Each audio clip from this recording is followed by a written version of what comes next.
Thank you for coming on today, Brandon.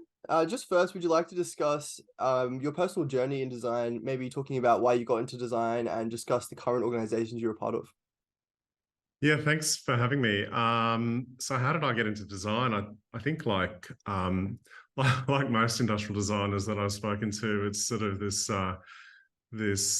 itch to understand how things work. Mm, Just from a young age, I've always had a fascination with pulling things apart, understanding how they put together. I mean, really, that's probably my first memory as a mm, as a kid, walking around with a screwdriver and a hammer and just taking things apart um, and uh, and just tinkering away in a workshop. Ever since I was a small kid, and that led me to actually study mechanical engineering mm, at university, and I didn't even know that there was a thing called industrial design. mm, This is sort of 30 years ago, mm, and it was only until I met an industrial designer who was really, I guess, the first sort of cohort that went through my university, which was the University of Newcastle. I thought, oh, that's exactly what I want to do. So I switched over, did a 4-year degree in industrial design, absolutely loved it. mm.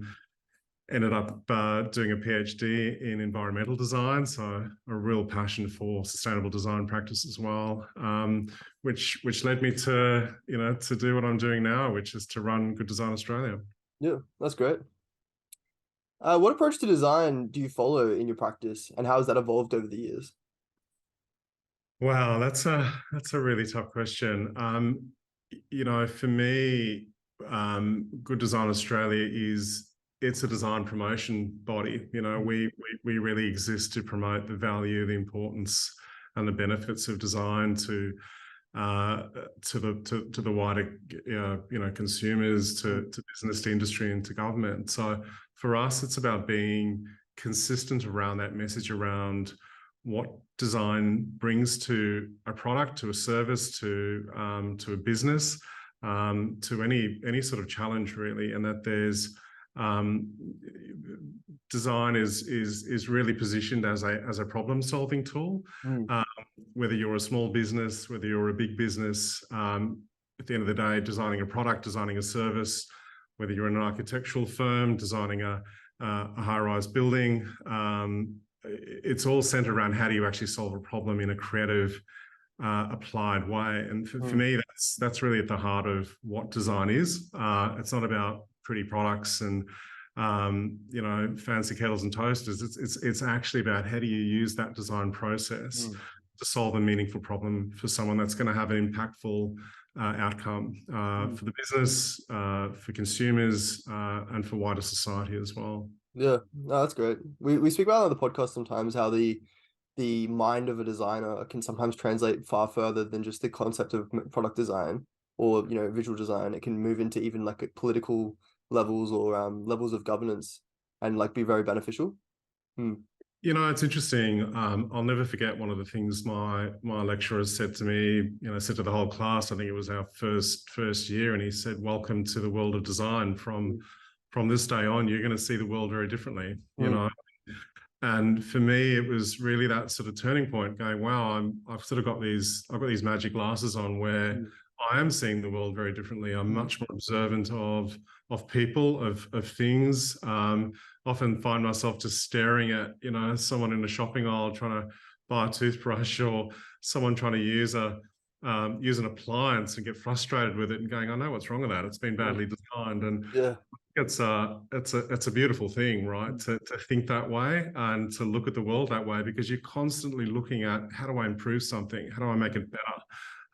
Whether it's something as simple as boiling a kettle, Hmm. right through something as complex and systematic as how do you redesign a piece of policy so that it works better for the general public. Hmm. So yeah, it's certainly a fascinating space to be working in. Hmm. Yeah, it's funny. My partner always criticizes me for being critical of things. Like she's always like, "Oh, you always judge everything." But the thing is, like, that's just what we're trained to do. Like, no, it's not even judging. It's just like looking for the issues and thinking about how that could be improved. Like, I'll look at things and just be like, "Oh, that could have been done so much better with this small change." Yeah. Yeah, it's probably one of the most fascinating things being involved in our judging process for the Good Design Awards, right? Because we bring all these incredible experts together from all these different design disciplines, and they are tasked with evaluating this broad range of projects that come through the awards. And to me, that's the most fascinating thing, because every single year it's a different group of products, a different group of projects, different group of judges. And then you learn so much just by listening and understanding what they observe, and those little pain points in a product, or the opposite, where they find a project that's just been immaculately designed, and those little details that have obviously been deliberately designed into a product. I just find that absolutely fascinating, and I think it also centers around a designer's ability to be really observant of things. Like we're tuned into constantly sort of having this radar of just looking at around and observing how things work, observing how people interact with products and systems and processes in our world, and thinking, how do I make that better? How do I improve that? Exactly. I remember my first, I did 1 year at Griffith before I moved to QT, and they walked us out to South Bank and were like, walk around South Bank Gardens, find a problem, and then fix that problem. And like that's kind of like the beginning of the design thinking, I suppose. Like we just walked around. I identified that the roof was, it just stopped in random parts of the footpath. So if it rains, you just would get wet like intermittently along the footpath. So like obviously that's for like aesthetic reasons, but like that followed. I mean, I suppose they made sacrifices from a functional perspective. But Yeah. yeah, it's interesting just that mindset change. How do you define good design, and what role does it play in our daily lives? It's funny because I feel like you picked. Well, I don't know if you picked the name, but whoever picked the name it's just the best name.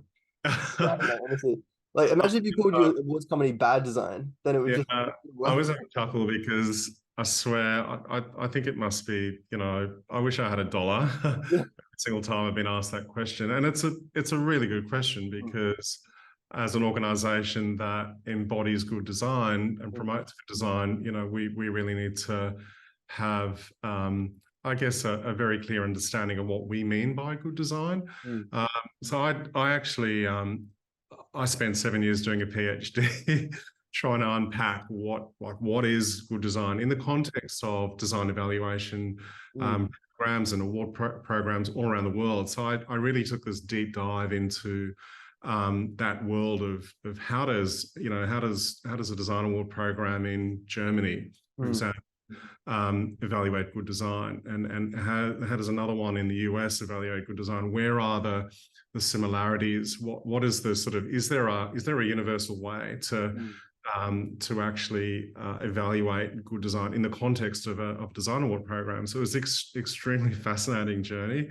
I probably knew more about the subject than anyone else in the entire world. And what I found was that there is no straight answer. There's a billion and one books. There's a billion and one different evaluation processes that are used. But at the end of the day, it really boils down to that fundamental area of what is good design. It's got to work. It's got to function. It's got to look good. It's got to have form, function, aesthetics, usability, use of materials, manufacturing processes, sustainability. Absolutely, without question, is these days it's become so integral. Absolutely paramount. And so that's sort of, if you body all that up and say that's now a given. Any product that actually reaches the market really should have all those capabilities built into it. But then I guess the level above that is it actually innovative? Is it another kettle? That just looks different. That's used a different manufacturing process. It's at the end of the day, it's still another kettle, right? Yeah. But so what's actually innovative about it? And then I guess the third and most important criteria, if you like, is impact. What impact is it going to make on our lives as human beings? What impact is it going to make on our world from a sustainability point of view?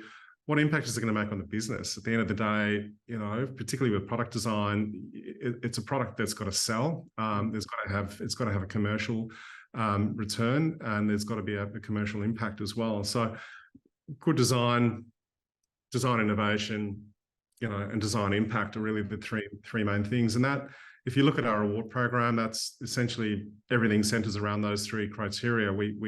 Any applicant, whether they're entering a piece of architectural design or product design or digital design or service design, we asked them the exact same set of questions. What was the design problem, right? Yeah. What was the thing they were trying to solve?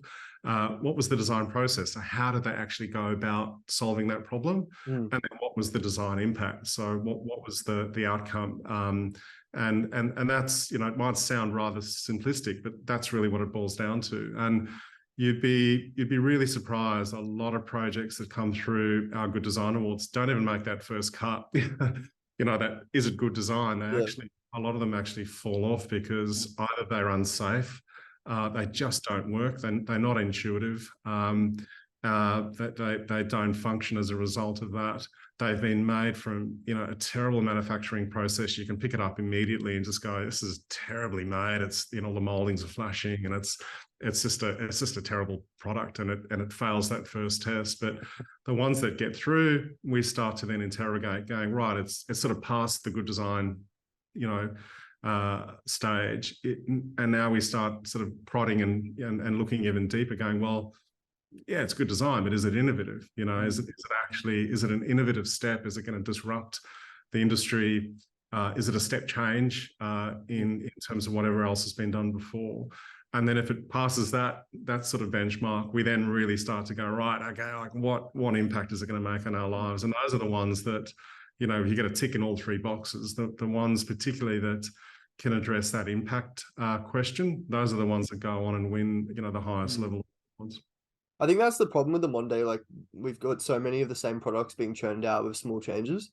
And I suppose that's where like awards programs like Good Design come in to try and really like elevate the level of changes to be made, like really differentiate them from other things in the market. Because like there's endless, earbud alternatives that all look slightly different, but they're all the same kind of form. But if someone could make a significant change, I suppose that's where it comes into technology at that point as well, because it's more than just a yeah. And you don't need to design the next medical product that's going to save people's lives to really be recognized in our awards. And I think good design, at the end of the day, it doesn't have to be breakthrough in a way. It could be incremental innovation, but it has to be something that's actually shifting the dial forward. We had a beautiful little product last year that came through, and some reason I just gravitated towards it. And it was called a key wing, as in a key and a wing.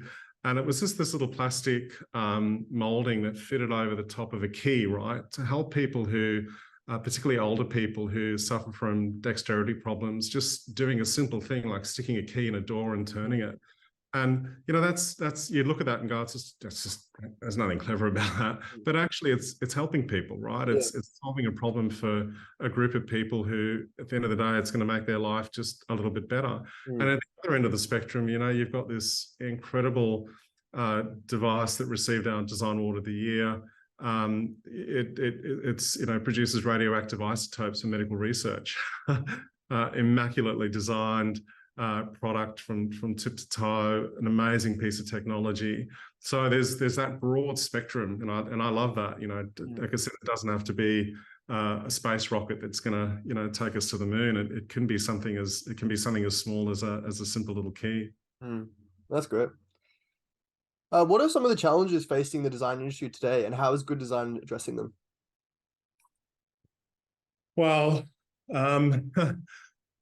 challenges facing the design sector, I think it's just creating demand for professional design. There's particularly here in Australia, I think there's a growing number of businesses, small to medium-sized businesses, particularly, but also at that bigger end of town as well, like some of the more corporates, who understand the value of design. They get it. If I compare that to 10, 15, 20 years ago, that understanding has grown significantly. However, there are still a huge number of businesses that don't. They still see design as this tack on. It's like, oh yeah, it's a nice to have. We might go talk to the designers to make it look pretty. That still exists, and I sort of fall off my chair going, God, it's 2023. If you're a business and you don't use design, like you shouldn't be in business. Yeah. But unfortunately, there are a ton of businesses out there that still don't see design as the strategic tool. Yeah. They don't see it as a strategic investment in their business. They just see it as a nice to have, but not a necessity. So I think, for us, it's about just to answer your question, like what are we trying to do about this? Is grow that demand, right? Yeah. And really grow that demand, particularly at the SME level.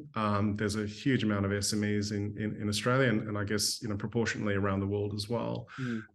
And then use examples that come through our Good Design Awards to say, here's a product for a business in X sector, and look at how well they've done. They're growing, they're employing more people, they're expanding their business, they're expanding their product and service offering, they're exporting around the world, and they've done that through design. Mm. So that, what we ultimately want to do is for that light bulb to go off for that small business, that small family business that doesn't even understand what design is, Mm. for them to go, wow, I should be doing that as well. And how do we grow that across the Australian economy and also economies around the world to really get them to start spending money on design. So for me, that's sort of a long-winded way of answering your question. It's really about growing that pie, making sure that there's a huge demand for professional design services across Australian business and industry.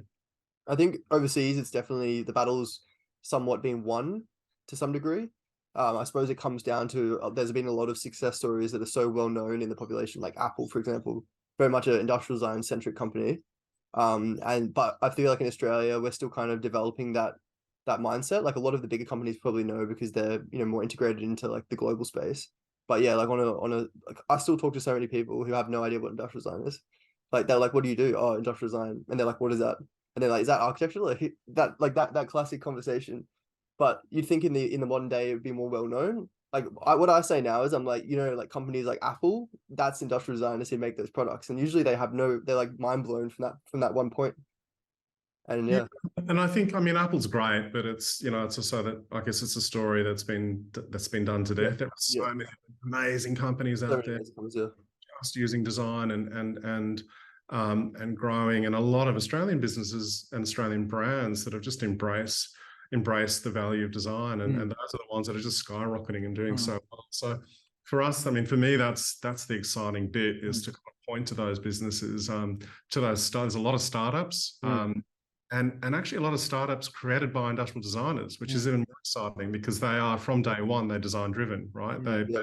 They don't sort of wake up in 5 years' time and go, oh, okay, now we should think about design. It's Mm. sort of it's embedded into their business from day one. And I think the tide is, it's turning a little bit. And again, I kind of I've been doing this for 25 odd years, 26 years this year, and it's just to see how things have changed Mm. is phenomenal, and to have a discussion around the value of design to a small business today compared to that period 20 odd years ago, it's absolutely different. So that's very encouraging, but I still think we've got a hell of a long way to go. Yeah. What do you think sets Good Design Australia apart from other award organizations? What sets us aside?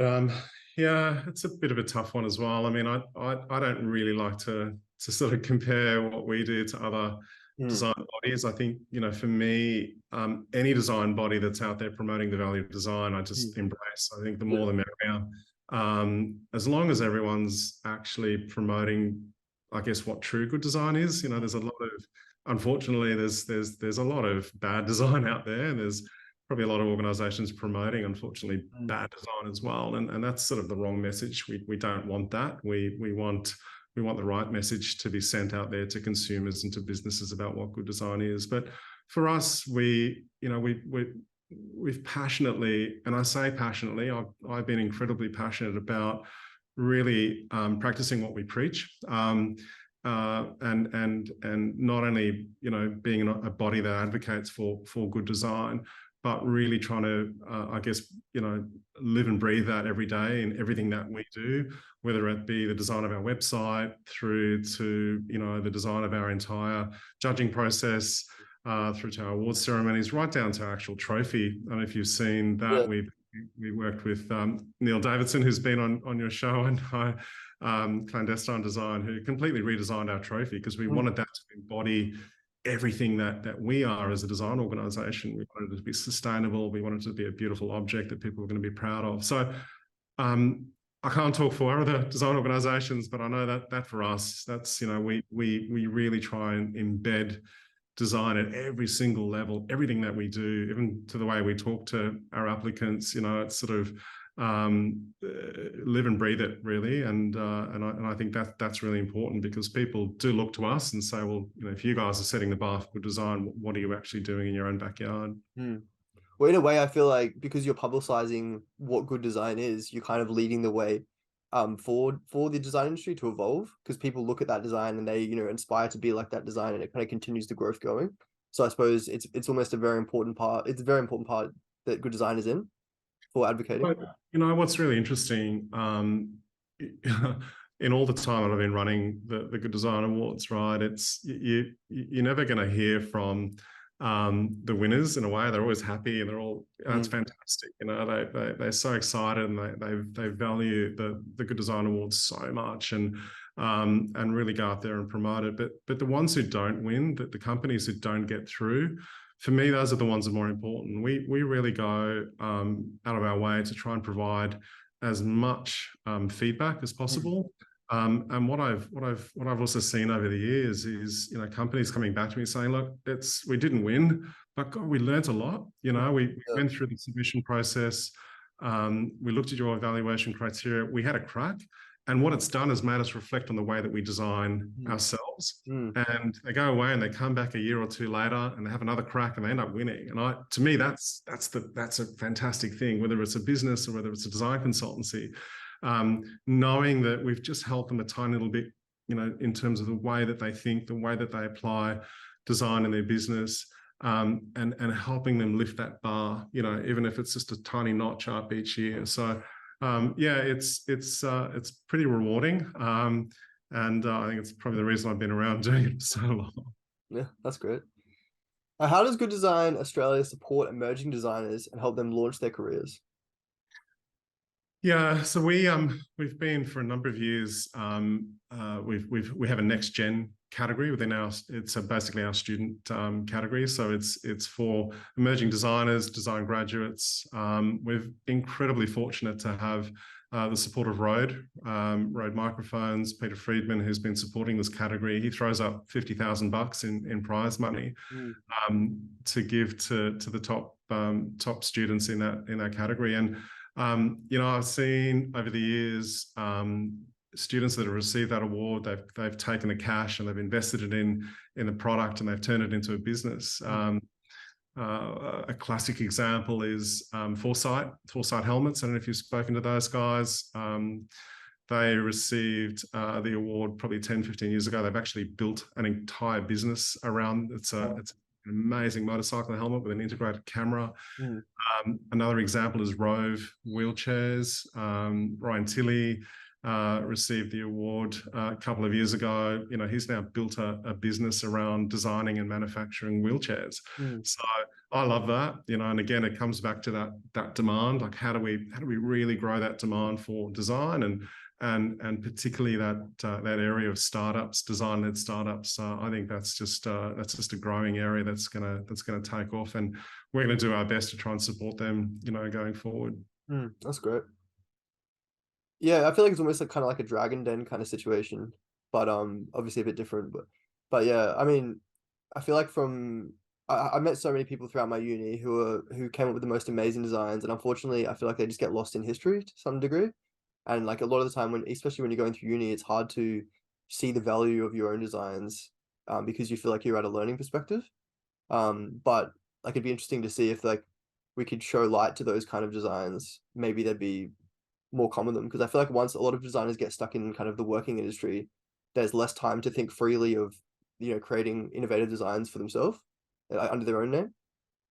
Yeah, it's really challenging, and again, I can only sort of look back and when I graduated, the world was very different. Technology was very different. We were still using drawing boards and set squares, but I sort of look today at graduates and the ability for them to take a project while it, if they, let's say, fourth year industrial design student, that's spent, 12 months focusing on getting a project ready for evaluation so that they can graduate.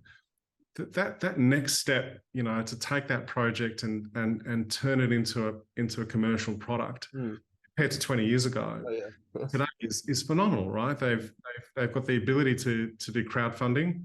So, and that we didn't have that. They've got the ability to set up a business. I use this example all the time. You can go to the ABS website. Within an hour, you've got your business set up. You've got a website set up. You've got a crowdfunding platform set up. You can 3D print stuff, at the drop of a hat, very, very cheaply, to demonstrate how the product works. You can, using CAD renderings and stuff, you can actually have a realistic image of your product. We didn't have that 30 years ago. So what I'm trying to make is that ability for design startups, designers as startups today compared to, 10, 20 years ago is phenomenal. And I hope that there's a lot more graduates that get out of industrial design and go, like, maybe I can't go to and get a job at, one of the big design consultancies or one of the big, in-house design consultancies, but I can actually take my project and turn it into a commercial product. It's obviously got to be something that's solving a problem, and it's got to be something that's going to be innovative enough.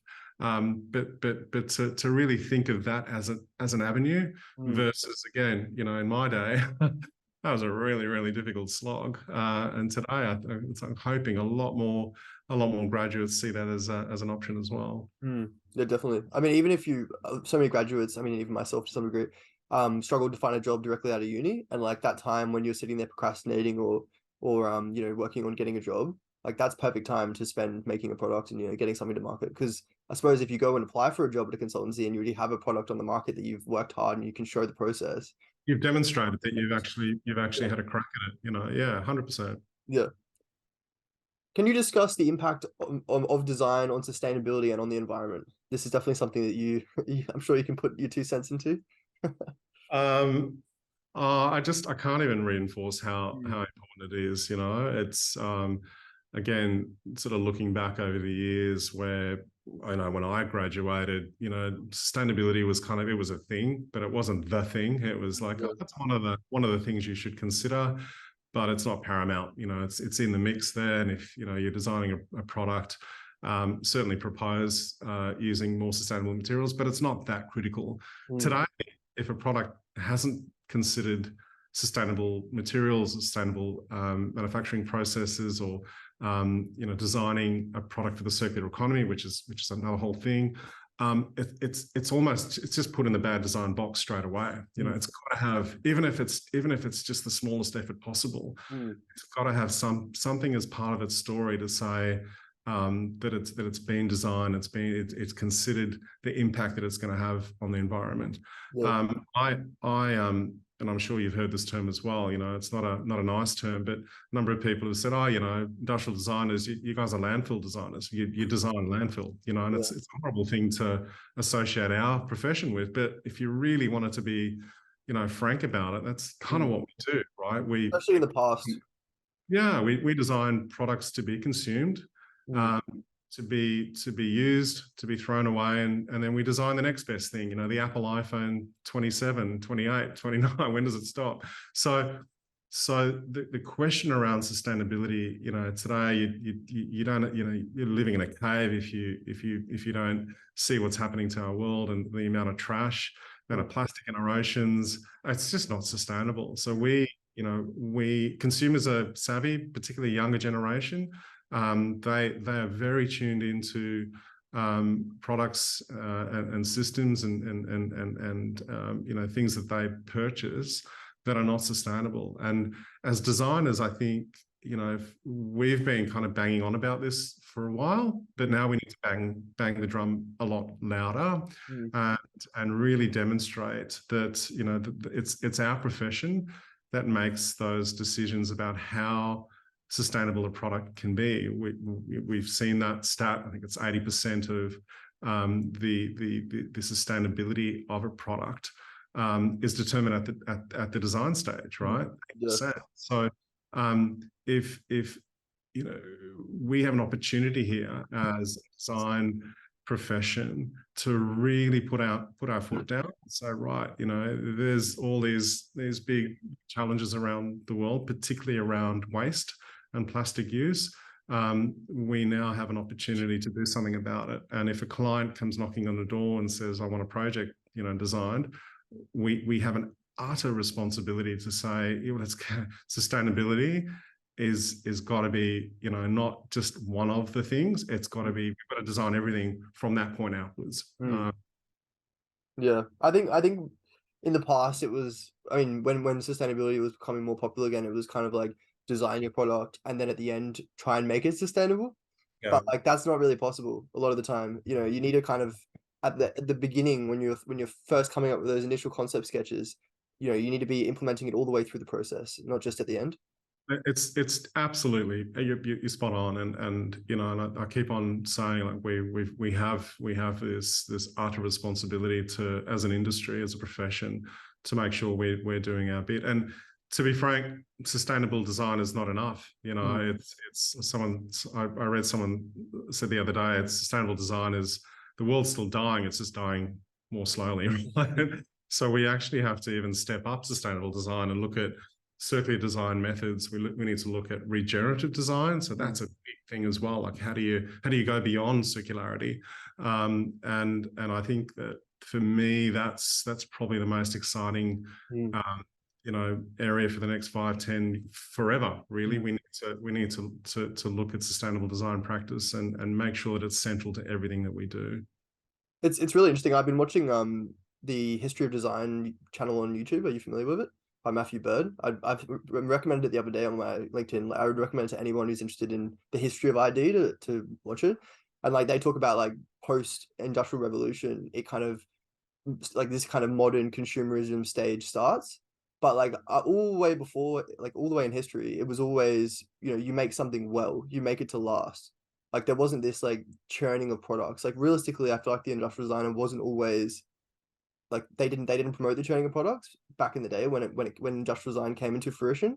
It's only when this consumerism perspective started. Like for example, my camera, like it's a 1950s Leica. Like this camera's like 70 years old and it works perfectly. Like you don't even really need to service it as long as you keep using it. It just keeps going. No batteries, no electronics. Like that's a good design. That's a design that's made to last, not just made to be replaced after like a couple of years because the electronics die out. Yeah. And that's, you know, that's another big area, is design for disassembly, the area of product stewardship as well, around who's responsible for a product at the end of its life cycle. All of those things are design decisions, and you know, you're spot on. If you look at antique furniture, for example, you know, it's designed to be handed down generation to generation. Yeah. We don't have that anymore. We've You got got, the chipboard era. yeah, exactly. It's, you know, you buy it, you use it, and you chuck it away. And Yeah. unfortunately, it ends up in landfill, and Yeah. those piles of landfill are just getting bigger and bigger and bigger. And Yeah. designers, you know, we have to sort of face up to it and say, yeah, we play a role in that, and we've got to do something about it. So, yeah, you talk about, you know, the Industrial Revolution, and there's Gianfranco Zakai is an amazing designer in the US from Continuum.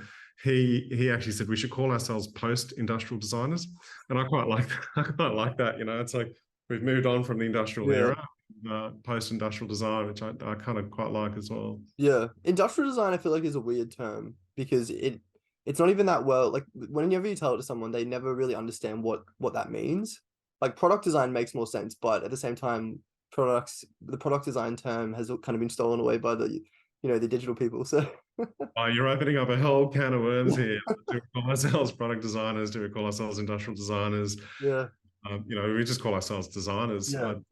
I don't have a straight answer to that. I know we had this discussion while I was part of the World Design Organization, and that they used to call themselves the Industrial Design Societies. I don't even remember IDEA ICSID, the Industrial Council of Societies of Industrial Design. There you go.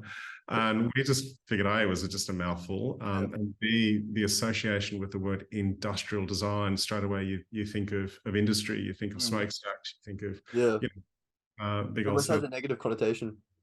Yeah, Mm. but I do. So we changed the name to the World Design Organization, which obviously makes a lot more sense. But to me, there is still an association with industrial design as that profession. You know, I kind of I always say I'm an industrial designer. I, Yeah. I don't say I'm a product designer. When people Yeah. kind of Same, yeah. skew their eyes and go, well, what's that? I go, well, actually, we design products, and they go, oh, okay, that sort of makes sense. But I think as a profession, you know, I'd always like to see ourselves called industrial designers, because it's broader than a product as well. If you Yeah, it is. Yeah. product, people go, oh, you design laptops and phones and, you know, lights and tables and chairs. But I think industrial designers actually now, in terms of, you know, where the profession is actually going, are looking at service design. They're looking at digital design. They're looking at systems and processes. They're looking at business model design. Mm. Those are industrial designers doing that, Mm. because they have that broad capability of not just focusing on a product, Mm. but actually looking at the entire ecosystem, the entire system that a product may operate in, and that could have a digital interface. It could have a complete systems interface that operates, and that to me is probably the difference between a product designer. If you mention the word product design in the US, for example, like, yeah, they design the buttons on a phone. Yeah. Whereas if you go to Japan, you go industrial design and product design, very, very different, right? And Mm. I had this discussion with a Japanese designer. He said, yeah, that a product designer would design the product, and an industrial designer would design everything else, right? Really? Okay. Yeah. Yeah, that was probably about 15 odd years ago. We were having a conversation. So I always think industrial design is a sort of bigger picture, and product designers are sort of, you know, designing Yeah. the buttons and the interface and that sort of thing. It's such an amazing field. Like I feel like the more I learn, I just the more things I want to learn. Like it's almost overwhelming, but in like a positive way. Like you find one new software package that'll just let you do like the complete opposite of what the other one will, or like, you know, you've got user experience, or you could really learn UX design, and it could even be classified as like, you know, collaborative of product design, of industrial design. Oh, there's so many. Someone said today that digital designers are now calling themselves digital product designers. Yeah, okay, call yourself what you want. That probably makes more sense, to be honest. But um, what role does design play in shaping our future, and how can designers help to create a better world? Uh, um, yeah, where do I start with that one? Might throw in a little quote from Hartmut Esslinger, the founder of Frog Design, and you know he once said that design won't save the world, but designers will. Kind Mm. of like that. Mm. And you know, I think it's this whole notion of what's the powerful thing that designers do, right? We sit down, the blank sheet of paper, and we imagine something better. That ability to imagine something that isn't there, Mm. you know, and then turn that imaginative thought onto a piece of paper, turn that drawing onto a piece of paper into a CAD file, take that and turn it into something that wasn't there before.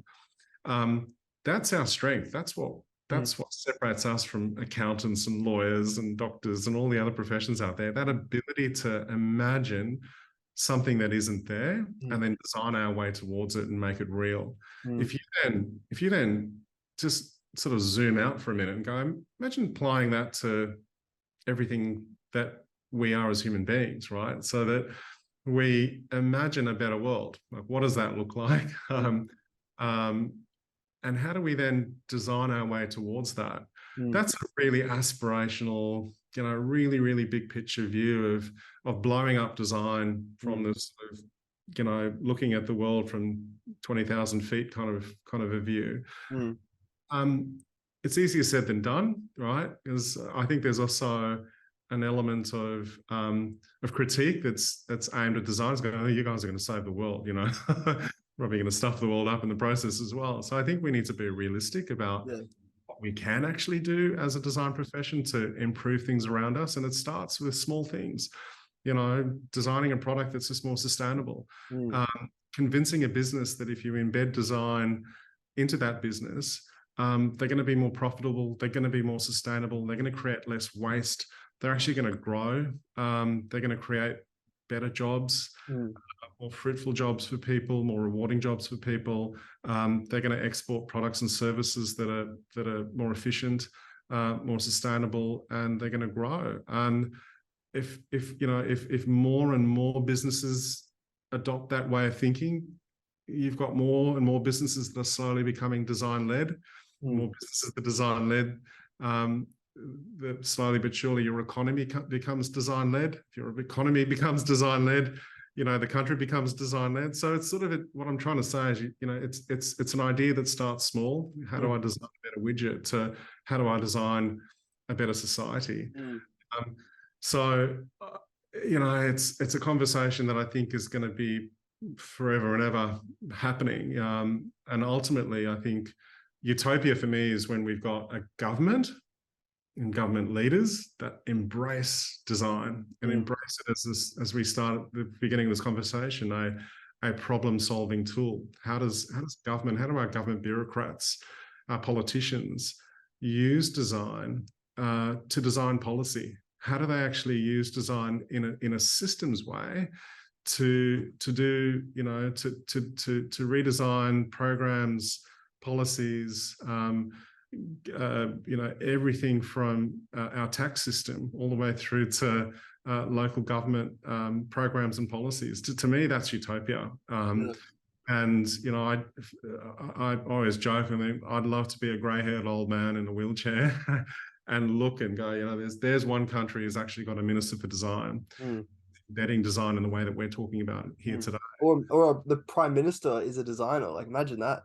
Well, no, at the end of the day, they kind of are, because they're sort of the chief architect, but I think it's just a matter of changing that narrative, and that's a big part of what we're trying to do here is really try and get people to understand design's beyond designing a nice looking toaster. A number of times I've said that as well. Like it's actually a complete way of thinking, and we're getting there. And there's some small inroads where you can kind of hear that. You can hear the little light bulbs go off, going, "Oh wow, okay, I could use that. I could use that process in the way that I'm designing this system, I'm designing this service." So I think it's interesting as well. Like currently, the political system's run by like lawyers and businessmen, basically. And the thing is, like lawyers and businessmen, more businessmen, their goal is making more money, like getting more growth, quarterly growth. Whereas like designers inherently, money is maybe not the first thing that they even think about. Like a lot of people become designers because of passion, for one, which I think is very positive. But then to compound on that, like even when they design things, that usually money is a product of their previous decisions. It's not their main reason why they're doing it. Like they want to make this product that it's really good, it's good for the user, user experience is considered, it's sustainable, and that's going to make more money. It's not, let's do this because it's going to make money, and we'll tack this stuff on as well because it's going to make more money. Which is kind of like the opposite way of thinking. It's a tough one. It's a really tough one, because at the end of the day, a business is coming to a design consultancy not because they want the warm and fluffy. They actually want to make money. They want to design a commercially successful product, and I think it comes back to that responsibility that we have as designers to say, yeah, we can help you do that, but we can help you do it in a way that's more sustainable, more efficient. That's going to create, your customers to be incredibly loyal to your brand, all of those things that you want, but we're actually going to do it in a much more, a less impactful way to our environment, and I think that's, I come back to that idea of responsibility that we have as designers. So, I don't think any client would walk into a design consultancy and say, look, I don't want to make money. They're all, all driven to be more commercially successful. And our job is to essentially say, yeah, we can help you do that, but we're going to do it in a way that's going to blow you out of the water. I listened to your interview with Nathan at Catapult, and he said something that's so true, that when they present concepts to their client, what he loves the most is just seeing their reaction. they go above and beyond, and their reaction is like, "Wow, you guys did this and you did this," and like, "Wow, no, I never expected that." Like that's what designers do, and in stretching that idea of, oh, the client expected this, but then they got all of this other stuff as that sustainable message that's baked into a product. That's essentially our role, I think, going. Yeah. Can you discuss the role of design in innovation and how Good Design Award supports innovation in the industry? You kind of already somewhat mentioned that, but if you could expand on that. Yeah. I mean, innovation is, I kind of used to say it's a dirty word because everyone, everyone understand, they know what the word kind of means. Like, oh, we need to be more innovative, right? And we need to have an innovative product. But for me, you can't separate innovation from design. Like the two are intertwined. You can't actually separate creativity from design or innovation. So for me, that idea of creativity on one end, so I come up with a great idea, and at the other end, it's, here's an innovation that pops out. It's an innovative product. Design is the thing that glues those two together. It takes the creative idea and it turns it into an innovation. So you can't jump from, I've got a great idea and now it's going to be innovative. You need design to make it do that. And so for us, we generally, we talk about design-led innovation. Like that's the thing. It's not about it's design, or we talk about innovation separately. It's about design-led innovation, and we use examples of projects that come through the awards. Going, that's an example of a product that has gone through a professional design process, and it's an example of design-led innovation. Here's a business that's embedded design throughout their business from everything that they do, and that's an example of a design-led business. So particularly when you're talking to government, because they kind of, innovation rings it's a bit of a buzzword and it sort of resonates. But when you talk about design-led innovation, that's the turning point when the little light bulbs go off, going, oh, okay, so it's design that's resulted in the innovation. Correct. So, I particularly, when I go out and talk to government and business about design-led innovation, that's the thing we want people to sort of latch on to. Yeah. Yeah, definitely. It's kind of interesting, but the pandemic's obviously had a big effect on everything. I would imagine you have awards program to some degree, but even just, design in general. How do you see the world, evolving from the effect of the pandemic? Yeah, well, I hope we never have to go back there again. I think everyone really, every aspect of business around the world changed. There's no doubt that. Here you and I are talking to each other through Zoom. I know pre-pandemic it was like, it's not really a tool that was used that much. From a design sort of profession perspective, I think what it's done is really hammer home the idea that we can work from anywhere. We can design a product anywhere in the world. And I think for Australia, that's always been something that we've been quite proud of, that we're a global profession. Our designers, can take on clients anywhere in the world. When the pandemic hit, it really reinforced that because, and I was involved in a project. I sit on the board of a company called Space Talk. We do wearable tech. Through that whole lockdown period, all via Zoom, we designed, developed a kid's wearable watch from the ground up. It was a consultancy in the UK.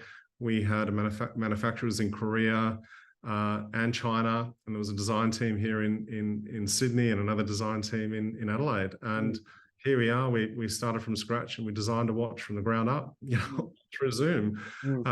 Had the pandemic not sort of given us that opportunity, I think we would have been flying around the world, spending most of our time on planes. So I think, if anything, it's really reinforced the fact that design is this profession that has the ability to work across borders. And if anything, I'm hoping that it's also been a great benefit to the Australian design sector to say, yeah, we're on different time zones, we're on the different part of the world, but we can take on clients anywhere in the world. And our design profession here, I say it time and time again, unashamedly, we've got some of the best industrial designers, architects in the world. Our standard of work is absolutely second to none. and that's a great area to be in when you're trying to win international work. You know, we don't have to have an office in San Francisco. We can have an office in Sydney, and we can do all the same work at exceptionally high levels. So. Well, even as a differentiator, I feel like because Australia has such a different market over here, and like an inherently different way of thinking, I suppose it's almost a competitive advantage for companies to branch out from the usual consultancies they pick like locally, because the outcome might be very different and might stand out in the market because of that inherently different mindset. Yeah. 100%, and I hear it again. You know, I mean, we're very competitive here in Australia, and I think it's probably also because of our Australian dollar, the ability to work on different time zones. You know, you can have a client in the US or Europe. While they're sleeping, we're designing. Mm. They wake up, we sort of present our work, and you know, that's almost a 24-hour design process that takes place. So, I think it's a fantastic opportunity for Australian industrial designers to look at taking on more international work, and that's, you know, again, let's be frank, that's where most of the growth is going to come from as well. Yeah, one thing I found interesting with Nathan was he's located in Byron Bay now, and he started a consultancy there, which I would have thought would be a place that would be a bit hard due to it being very far from major city. Was I like, know, it's like the worst place in the world, right? I mean, who would want to work in I mean, Byron yeah, Byron Bay is great, but that's what I'm saying. Like, I feel like No, pre-COVID, it would be very hard to establish a business that far from a city. But like, is that something you're saying? Like in the future, there may be a lot more design businesses that aren't even near a city or need to be near a city. no, it doesn't really matter. And you look at Nathan's business in I don't know, he's got offices in Sydney and Melbourne as Yeah. well. But, you know, they're headquartered in Byron Bay, a beautiful part of the world. Yeah. He's doing exceptional work. Mm. He could be anywhere. It could be in Ballarat. You know? And he's not only that, he's actually picking up local clients in that area. Flightboard is a Byron Bay business, and there's a lot more startups that are relocating to regional Australia. So it's fantastic. It's really it's super exciting. And as I said before, it doesn't really matter where your design consultancy is. You can still do the work. And for the design graduates, you know, it's really hard to get a foot in the door. But if they're established and they pick up a client, again, they don't have to have a big fancy office. You know, they can essentially work from home, and pick up a small client, and they can be anywhere in the world. That's a super exciting thing for a profession to be centered around. Yeah, I think with COVID, it's interesting because there's obviously a lot of negatives, but it also kind of changed preconceived notions in society for the better. And like as you were saying, like that's something that probably wouldn't have necessarily been possible before COVID. And yeah, like even in a lot of different ways, like just the mindset around things, like a lot of people just because of all the things that happened around cities, people are probably not wanting to live it. Not as many people are probably inclined to live near a city now. Yeah. And like even just that mindset change probably breeds the possibility for more remote work on its own. Yeah, Yeah. I feel like if you're an organization that doesn't somewhat accept remote work, you're probably going to be struggling in the future. Yeah, look, that's a whole debate as well. I think at the end of the day, it's going to be a hybrid, you know, and you still need a little bit of interaction with because you still need to go to a place of work, but it's not the be all and end all, you know. And I was in the city yesterday, and it was in the Sydney CBD, and it was almost half empty. Spoke to a guy and he said, no, in the mornings it's buzzing. Everyone's here. It's crazy. And in the afternoons, everyone goes home and they can do sort of work a half day in the morning and a half day in the afternoon from home. And it's, you know, they miss the traffic. And you're kind of like, yep, that if COVID at least did that, sort of made us realize that we don't have to be parked on a desk in a little cubicle to do what we would call work, that we can actually take our work with us. That's at least one little positive thing that's out of it. Definitely. Can you discuss some of the ways that Good Design Australia has adapted from the pandemic? Have we adapted? Look, during the pandemic, I know when I first heard the word pandemic, I thought, that's it, it's game over. we should just shut shop until this whole thing washes over. And we got together and we looked at our systems and processes. And we thought, let's have a crack at actually running an award program during a pandemic. What does that look like? We opened up our submissions. We wanted to make sure that we also provided assistance to companies that were hurting, to design consultancies that were hurting as well. And said, if you've got a great project that you've worked on, submitted. If entry fee is a problem, we'll subsidise it. Um, we did everything online. All our not only our entries, but all our judging and evaluation took place online. So we had judges from all over the world logging on, looking at projects. And we used Zoom like it was going out of fashion, like the old Zoom fatigue. Incredible discussions and debates continued as ever. Mm. Where we had products that we had to sort of physically look at and inspect, we had those sent to us. I remember my garage being filled with a whole bunch of amazing products that we sort of pulled apart and tested and looked at, and then fed that back through to judges. So it was really interesting. We conducted our ceremony online, like everyone did as well, and produced a hell of a lot of video content, and we got through it. It wasn't ideal. Mm. We are today. We've sort of said, right, let's not just knee jerk back to where we were. So our evaluation process has actually adapted. We now evaluate over 3 rounds rather than the 1 round that we did in previous years. So we look at things online. That's sort of an online scoring process that we've adopted. We then bring all our judges together through Zoom as well to kind of look at all those results and then go through and really antagonize and rest on a set of results. And then all of those projects that sort of score the very, very top are then sent to us, and we have a physical judging that takes place as well. Mm. So it's probably a little bit more difficult, and it's a bit more complex in terms of the logistics that go with that, but it's something we've proudly said to ourselves, like we've got to make sure we've adapted as well as a result of COVID. I think the outcome hopefully will be better. We had our first design awards ceremony last year in September since the pandemic, so 2 years of not having one, and we had well over 1,000 people turn up, and it was just it was an absolutely beautiful night for everyone who was there. It was just, I think people were just itching to be back in a venue where you could see your colleagues and celebrate great design, and it was a really, really fantastic night. And this year, 2023 is actually our 65th anniversary, so we've got a huge year ahead of us, and a massive ceremony planned as well. I don't want to share too much, but some really, really exciting things in the pipeline. That's great. What advice would you give to someone just starting out in the design industry? When you say someone starting out, like a recent graduate, Recent graduate, yeah, looking to go into the market. Yeah. What advice? I just think coming right back to what we said at the beginning of this conversation, Roman, it's like if you see design as this superficial thing that's just going to make products look prettier, forget it. You're in the wrong game. See design as a extremely powerful problem-solving tool. If you can embrace that, and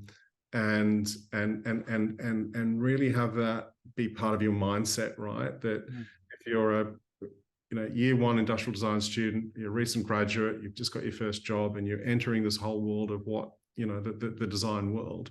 If you have that in the back of your mind, that it's this powerful problem-solving tool, then your whole world opens up. You're not just a designer of product now. You can walk. I use the example. You can walk into a fish and chip shop and help that business redesign everything that they do, from their menus to their whole supply chain, to the way that they cook their produce, to their customer service, to the interior design of the actual shop itself, to the signage, to the promotion, to the marketing. Like that's the problem-solving capacity that a designer brings to anything, whether it's designing a product or a system or a process. So my advice would be, think much bigger than just designing a product. Like that's one little aspect, and to really tap into your talent, to really tap into the true power of design. Embrace this idea of a problem-solving skill set. That's what you've got, and it's a gift, right? And if you can go through your life looking at how you can solve problems and make a difference to people's lives, that's a great designer. Yeah, definitely.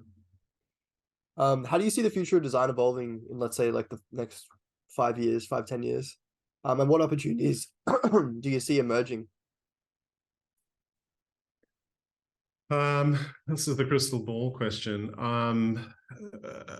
You know, I come back to sustainability. I think that the what is emerging is that we've got some really big, clunky, complex challenges facing our world. And right back to what I said just before, right? That problem-solving capacity that designers have. How do we actually use our skill set to embed ourselves into some of these big complex challenges, whether it's reducing plastic waste, whether it's you know, reducing pollution in our cities, whether it's redesigning our businesses so that they can be more circular, embracing circular design as a tool, looking at what we can do as a profession to stretch ourselves towards being more regenerative. That's an area I think is just absolutely going to explode, not because of a nice to have, because it's absolutely essential. How do we use new materials that we haven't even thought of? Mycelium is an example, right? You know, that how do we start using these materials that are regenerative, that are more organic, that are not going to have an impact on our environment?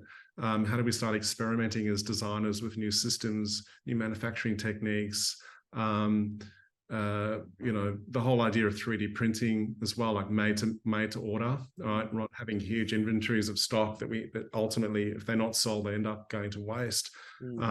How do we use design to redesign the business models that underpin all these incredible businesses? Everything, as we transition to a net zero economy, everything's going to be redesigned, right? You can't imagine that, you know, as the world transitions to this new era, that we're all going to sit back and go, it's business as usual. It's not. Everything has to be redesigned, and that to me is, I think, an exciting area that designers should embrace and say, yeah, we can help. You know, we come back to what I said before. We're not just a profession that designs little widgets.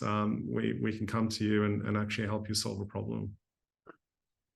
Do you think that the current path of sustainability, obviously trying to, like, as you're saying, it's going to be like a complete system level change. The whole world will have to change because the current system is built on this past belief, you know, of like products that are just churned through. Do you think that there's going to be, like, do you think the negative effects of such a wide system change are hard to negate? Or do you think it's going to be something that will, like, with incremental changes, will be possible?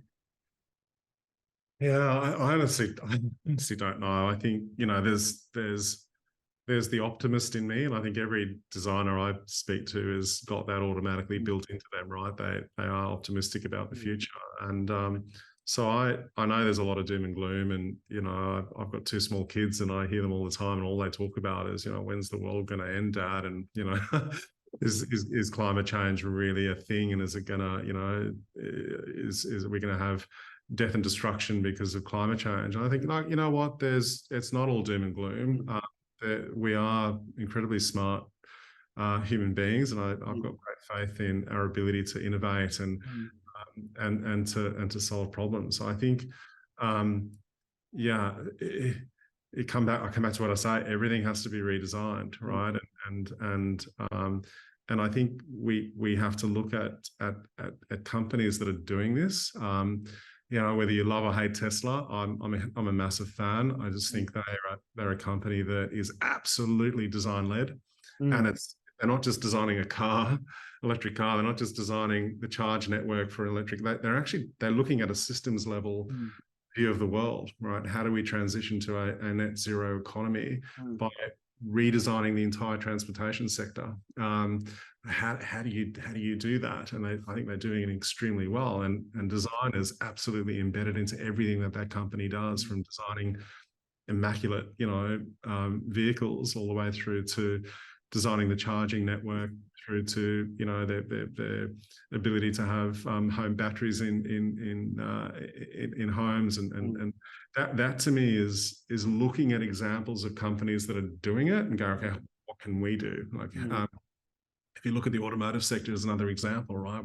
We know that electric cars are, you know, 3, 4, 5 years time, every car on the road is going to be electric, right? So how do you look at examples like Tesla, Polestar is another? You know, there's a ton of electric car companies that are coming onto the market, and there's a lot of existing brands, BMWs of the world, Mercedes-Benz, that are all transitioning to electric cars. So what are the systems and processes that those companies are using to transition, Mm. and how do they act as an exemplar for other businesses to follow suit? That's, that to me is really interesting to watch. Mm. Yeah, I think it's gonna be a really interesting space in the future, and obviously, like, because it's so present, it's gonna be very hard to predict, what's gonna happen in the future. Like, you've got companies like Toyota, for example, that kind of pushing back against the concept of electric cars. And then you've got companies like Tesla who are like, that's the only solution. So I feel like it's gonna be really interesting to watch that sector and see how it moves on in the future. Mm. Yeah.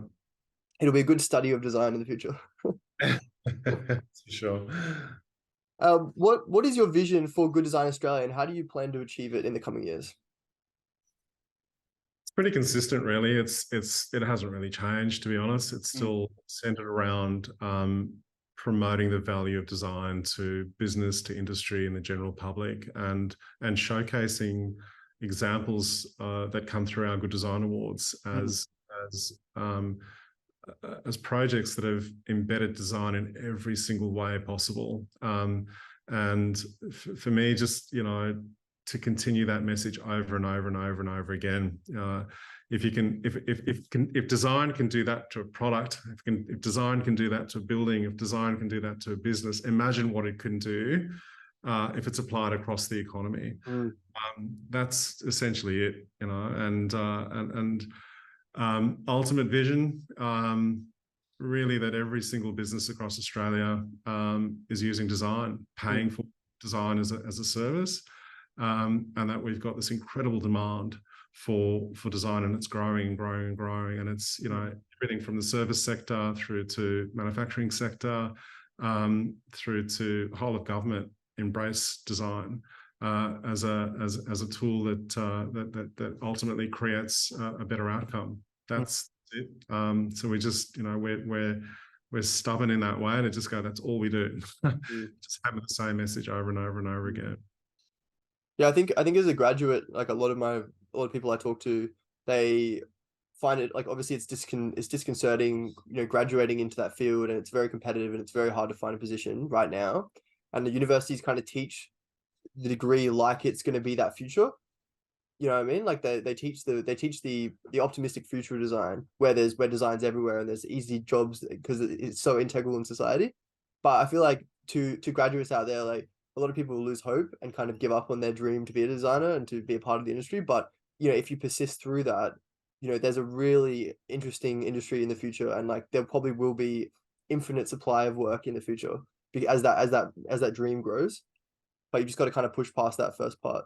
But Yeah, I hope so. And I don't, I'm not dismissing for 1 second the fact that it's bloody hard to get a job as a designer. It comes back to what I said earlier on in the interview. There's a lot of businesses that get design, but there's a whole lot more that don't. And that's the challenge ahead of us as an organization, to promote the value of design to those businesses that don't get it. And then grow that pie and grow that demand, so that when graduates do graduate, they're like, bang, they're snapped up straight away. That's utopia. Well, yeah, thank you so much for everything you've been doing over the last few decades. And yeah, I'm really excited to see what the future of good design is going to be. And yeah, I'm Awesome. really, yeah, thank you for advocating for good design, and thank you for leading the way for my generation to come. Thanks for saying that. It means a lot, and it's a real pleasure. Thanks to everything that you're doing as well. It's a great podcast, and I hope you grow and grow and grow, and get more followers and more listeners, and always here to help. So thank you. Yeah, thank you, Brandon. Thanks for coming on.